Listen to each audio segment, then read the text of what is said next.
अब हम एक्सरसाइज 1.1 का क्वेश्चन 2 सॉल्व कर रहे हैं और हम इसको सॉल्व किस तरह से कर रहे हैं, हम सॉल्व कर रहे हैं फैक्टराइजेशन के थ्रू। ठीक है, ये बहुत ही इजी क्वेश्चन है। अब आप देखें यहाँ पर आपको मिड टर्म ब्रेक के मेथड से जो है इसको सिंप्लीफाई करना होगा। ठीक है, यहाँ देखिए 1 है, 1 को 20 से मल्टीप्लाई करें, वही आपका 9th क्लास वाला मेथड। ठीक है, तो आपके पास -20 आ गया। अब मुझे ऐसे फैक्टर्स चाहिए कि मल्टीप्लिकेशन से -20 दे दे और प्लस या माइनस करने से मुझे ये -1 मिले। ठीक है, यहाँ पर कुछ नहीं है तो यहाँ पर -1 है। अब खुद सोचो ऐसे कौन से नंबर होंगे। देखिए बहुत इजी है, 20 है तो अंडरस्टूड सी बात है कि 5 का टेबल होगा, तो 5 4 टाइम 20 है।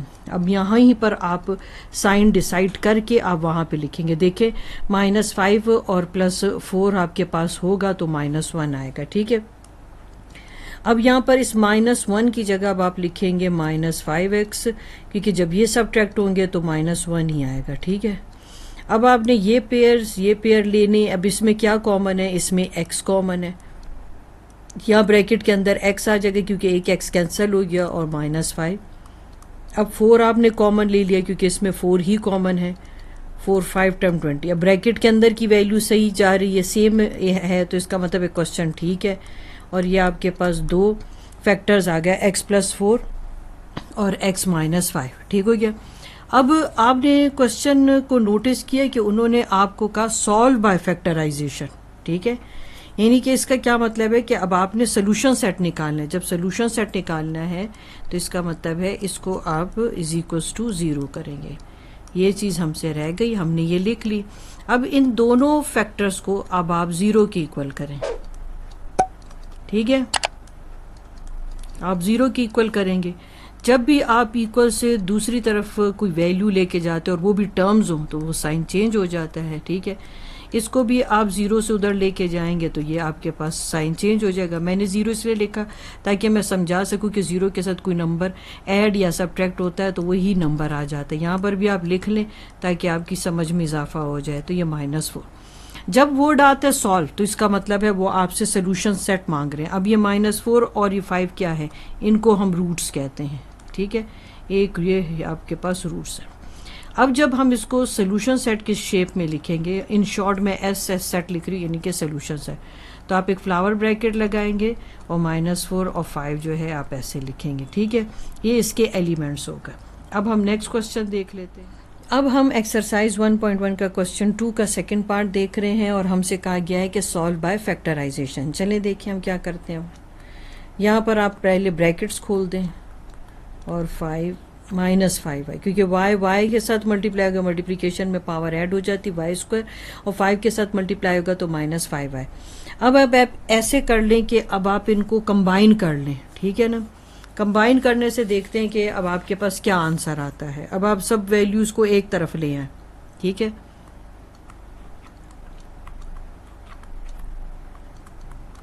जब आप सब कुछ एक तरफ लेंगे तो पीछे क्या रहा, 0। अब ये देखें इक्वल से उधर आया था तो ये प्लस था तो ये माइनस हो गया, ये माइनस था तो प्लस हो गया। अब ये साइन डिफरेंट है, लाइक टर्म्स है, तो ये आपके पास सब्ट्रैक्ट होकर 2y दे देगा और ये आपके पास दे देगा +5 है। इसमें क्या कॉमन आपको दिखाई दे रहा है, आपको y कॉमन दिख रहा है तो पीछे रह गया 2y + 5। ठीक है, अब आप 2 वैल्यूज़ निकाल सकते हैं। ये देखें कैसे, ये y = 0। ठीक है, और ये 2y + 5 = 0। अब y की वैल्यू आप निकालें, ये उधर चला जाएगा तो -5। अब ये जो 2 है ये अब आपके पास यहाँ मल्टीप्लाई हो रहा है, वहाँ जाके डिवाइड हो जाएगा। ये आपके रूट्स हैं। ठीक है, ये इस इक्वेशन के रूट्स हैं, मतलब 0 और -5/2 are the roots of the given equation. आप लिख सकते हैं, यहाँ पर मैं लिख देती हूँ, आप ऐसे भी लिख देती हूँ, सोल्यूशन सेट में भी दिखा देती हूँ। 0 और -5 सोल्यूशन सेट भी मेंशन कर देते हैं।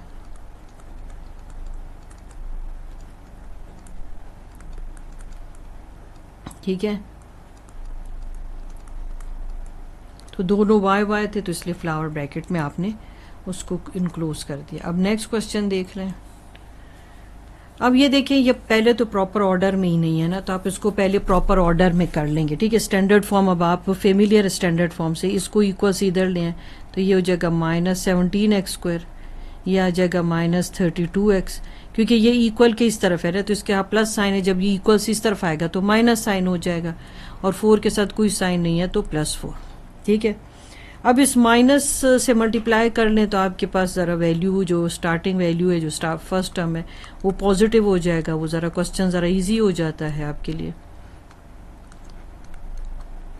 सारी वैल्यूज़ के साथ माइनस मल्टीप्लाई करेंगे, ये माइनस माइनस प्लस हो जाएगा, माइनस इंटू माइनस प्लस हो जाएगा, और प्लस इंटू माइनस माइनस। अब 17 को 4 से मल्टीप्लाई करें, आपके पास क्या आ जाएगा, मल्टीप्लाई करके देखें आपके पास क्या आता है। ये आ जाता है आपके 68। ठीक हो गया। अब आपको ऐसी वैल्यू चाहिए कि मल्टीप्लिकेशन से आपको -68 दे, मगर प्लस या माइनस करने से आपको मिल जाना चाहिए 32 +32। देखिए, मैंने आपको पहले भी कहा था कि मैं आपको 2 तरीके बताती हूँ जो भी आपको इजी लग जाए इसमें। ठीक है, देखिए मैं दोनों को साथ आपको सिखाती हूँ, 34, और हर एक स्टेप में आप इसके पेयर बनाना शुरू कर दें। आप ये देखिए 2 को किस नंबर से मल्टीप्लाई करें कि 68 आ जाए, तो वो आप 68 डिवाइडेड बाय 2 करें तो वो आता है 34। तो ये तो इत्तेफाक से चलें, पहली वैल्यू आपके पास आ गई, देखें है। अब 34 और 2 जो है, अगर मैं मल्टीप्लाई करूं तो 68 तो आएगा ही आएगा, मगर अगर मैं 34 में से 2 माइनस कर दूं तो मेरे पास 32 भी आ जाएगा।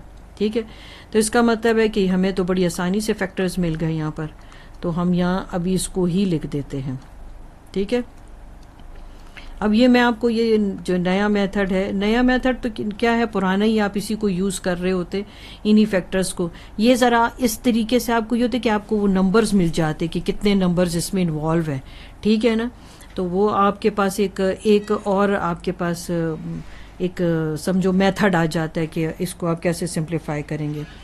अब इन दोनों में ये इसमें क्या कॉमन है, इसमें 17 कॉमन है और x कॉमन है, क्योंकि 17 के टेबल में 34 भी है।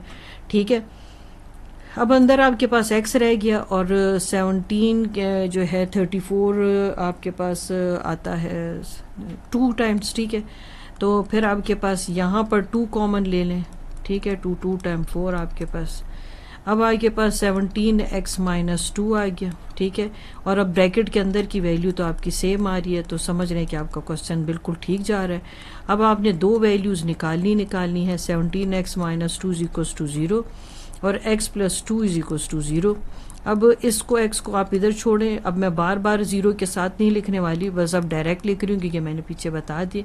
ये 17 यहाँ मल्टीप्लाई हो रहा है, ये यहाँ पर आके अब डिवाइड हो जाएगा। ठीक है, अब ये जो है ये 2 जब इस इक्वल के उस तरफ जाएगा तो -2 हो जाएगा। अब 2 और 17 और -2 जो है वो रूट है ऑफ द गिवन इक्वेशन। ठीक है, आंसर करना है x =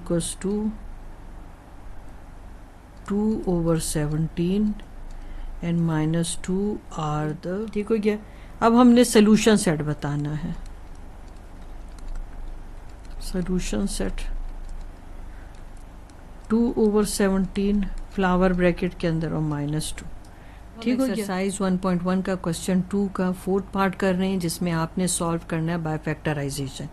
इस क्वेश्चन में भी आपने पहले ऑर्डर में लिखना है। ठीक है, अब ये +152 इक्वल के साइन से उधर है, जब इधर आएगा तो ये 152 माइनस साइन इसके साथ लगेगा। ठीक है, क्योंकि वो प्लस है तो इधर जब शिफ्ट होता है, क्योंकि जब कोई साइन नहीं तो प्लस है, तो प्लस जब इक्वल से इधर आएगा तो माइनस हो जाएगा।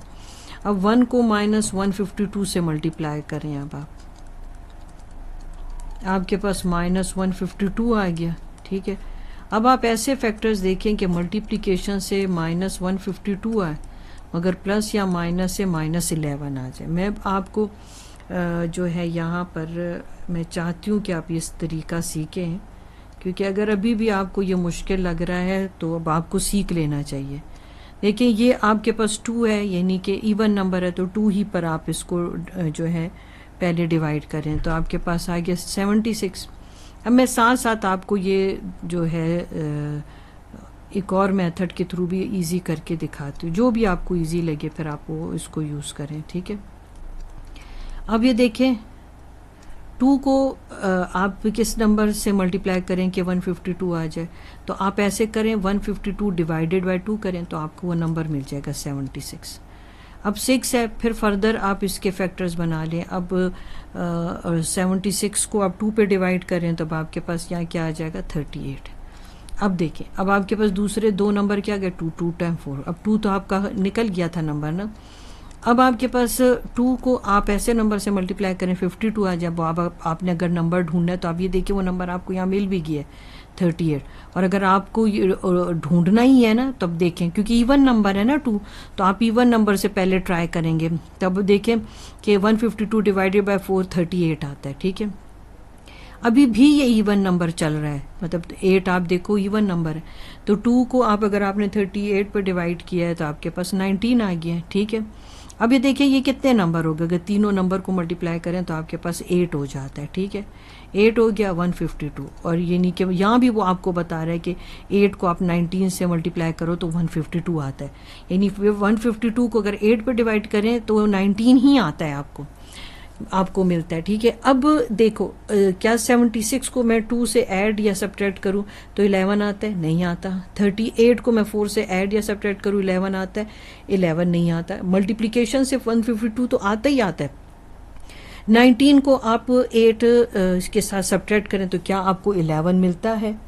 हाँ, इससे आपको 11 मिल जाता है। इसका मतलब है कि आपको फैक्टर मिल चुके हैं। यानी कि अगर कोई वैल्यू बड़ी वैल्यू आ जाती है ना तो फिर आप कोशिश करें कि आप इस तरीके से उसको सिंप्लीफाई करें। अब ये देखिए -11 आ जाता है और मल्टीप्लाई करो तो 152 तो आता ही आता है। ठीक है, फिर भी मैं आपके लिए यहाँ पे लिख देती हूँ। ठीक है, प्लस इंटू माइनस माइनस और 152। ठीक है, अब इस 11x की जगह आपने ये -19x लिखना है और प्लस 8x लिखना है। ठीक हो गया, और यहाँ पर आपके पास आता है 152 आ जाता है। ठीक है, अब ये एक पेयर हो गया, एक पेयर ये हो गया। आपका ये रफ वर्क जो होता है ना, ये आपके लिए एक तरह बहुत हेल्प कर रहा होता है। ये देखें, अब 8 के टेबल में आप सोचोगे कि 8 के टेबल में मेरे पास 152 कहाँ पर है। ये देखें ना, 8 के टेबल में 19 टाइम्स आपके पास 152 है, तो प्लस इंटू माइनस माइनस आपको कंप्लीट गाइडेंस आपको यहाँ से मिल रही होती है। तो अब रफ वर्क को बहुत अच्छे तरीके से समझ के किया करें। ठीक है ना, वो कहने को रफ वर्क होता है मगर कंप्लीट मेथड आपका चल रहा होता है यहाँ पर। ठीक है, क्या करना है, यहाँ पर हमने 2 पोर्शन हम इस तरह कर लेते हैं। ठीक है, अब x प्लस 8 को अब हमने 0 के इक्वल किया, क्योंकि यहाँ 0 आपको दिखाई दे रहा है। यहाँ पर भी आपने 0 के इक्वल किया, इक्वल का साइन इक्वल के नीचे लगाएं, 8 इक्वल्स उधर गया तो -8 हो गया। ये हो गया इक्वल के नीचे इक्वल का साइन, ये उधर चला गया तो प्लस 19 हो गया, क्योंकि इक्वल से इधर उधर जब कोई टर्म शिफ्ट होते तो साइन चेंज करते हैं। अब x इज इक्वल्स टू -8 और 19 जो है ये बेसिकली क्या है, आर द। अब इसका सोल्यूशन सेट लिख देते हैं। आपको पता है अगर आप सोल्यूशन, आपको कहा है सॉल्व करें, ठीक है ना, तो सॉल्व का मतलब ही आपने सोल्यूशन सेट लिखना होता है। अगर आप सोल्यूशन सेट नहीं लिखते तो आपके इसके मार्क्स जो होते हैं वो डिडक्ट हो जाते हैं। ठीक है, तो आप इनको जब अगर डिमांड की गई है क्वेश्चन में कि सोल्यूशन सेट आपने मेंशन करना है तो आपने उसके अकॉर्डिंगली आंसर करना होता है। अब हम एक्सरसाइज 1.1 का क्वेश्चन 2 का पार्ट 5 कर रहे हैं। अब ये देखें, ये आपके पास एल्जेब्रिक फ्रैक्शंस हैं जो x plus 1 over x plus x over x plus 1 और इज इक्वल्स टू 25 ओवर 12। जो इस फॉर्म में आपके पास एक्सप्रेशन हो तो उनका एलसीएम आप कैसे लेते हैं, यानी कि ओवर की फॉर्म में, जैसे इस तरह वैल्यू 1 ओवर समथिंग इस तरह लिखी हो तो उसका आप एलसीएम, उसको जो सिंप्लीफाई आप करेंगे वो एलसीएम के थ्रू करेंगे। अब एलसीएम कैसे लेंगे, एलसीएम तो हम डिनोमिनेटर से लेते हैं। अब तीनों जो डिनोमिनेटर है वो डिफरेंट है, तो हम ऐसे करेंगे कि इन तीनों वैल्यूज़ को तीनों टर्म्स के साथ मल्टीप्लाई कर देंगे। ठीक है, और हम इसको स्टैंडर्ड फॉर्म में ले आएंगे। जो तीनों डिनोमिनेटर में वैल्यू थी वो तीनों मैंने लिख दी। ठीक है, और ये इन तीनों एक्सप्रेशंस के साथ अब आप मल्टीप्लाई करेंगे। मैं थोड़ा डिफरेंस शो करने के लिए ये ओरिजिनल इक्वेशन के साथ आप मल्टीप्लाई कर रहे हैं। ठीक है, ये देखिए 12x और x प्लस 1, यहाँ पर भी 12x और x प्लस 1। और अब मैं डिफरेंट कलर से शो करूँगी ताकि आप डिफ्रेंशिएट कर सकें।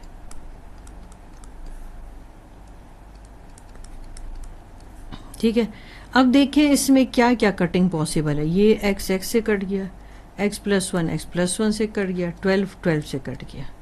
ठीक है। अब जो आपके पास वैल्यू बच जाएगी हम उसे जितना सिंपल कर सके हम करेंगे, ठीक है।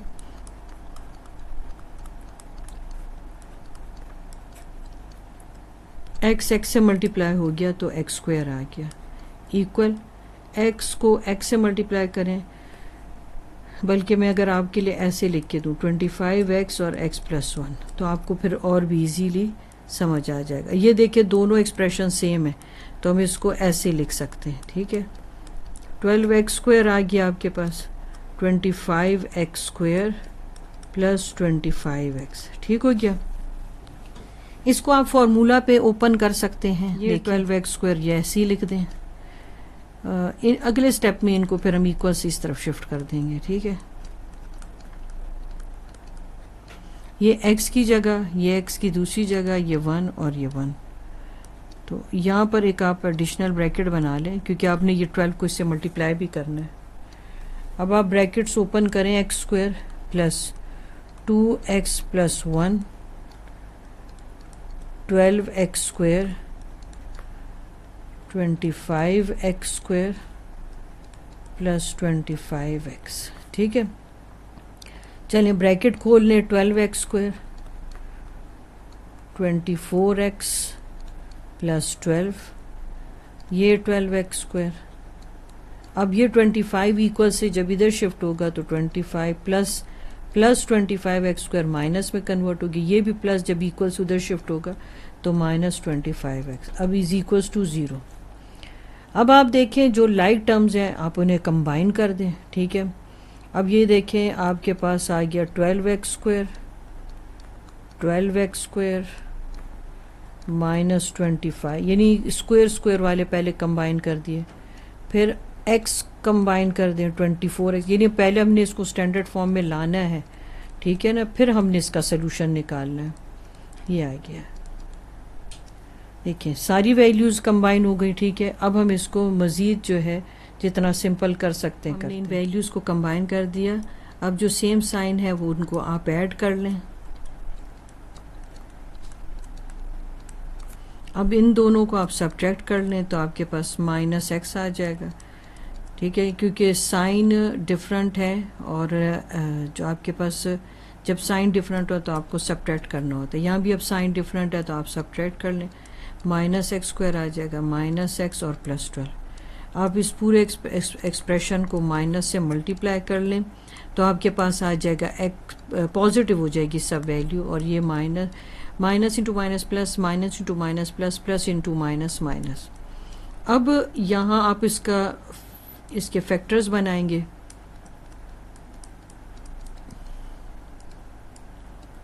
वन को 12 से मल्टीप्लाई किया तो -12 आ गया। ऐसे फैक्टर ढूंढें कि मल्टीप्लिकेशन से -12 मिल जाए और प्लस या माइनस करने से +1 मिल जाए। अब ऐसे कौन से आपके पास फैक्टर होंगे, 4 3 टाइम्स 12 है तो +4 और -3, ठीक है। अब ये +4 और -3 आपको 12 देते हैं। अब आपने +1 के फैक्टर बना लिए, +4x -3x और -12, ठीक है।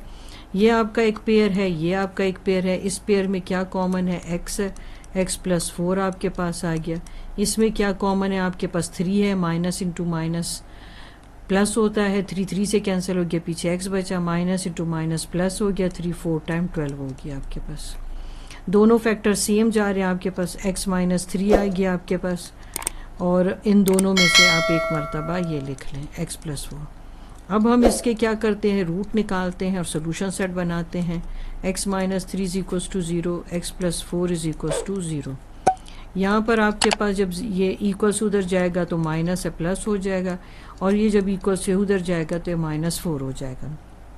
x आपके पास क्या आ गया 3 और -4 जो है r। अब सोल्यूशन सेट भी लिख लेते हैं हम। जब भी सॉल्व वर्ड लिखते हैं ना तो इसका मतलब है कि आपने सोल्यूशन सेट लिखने होते हैं, ठीक है।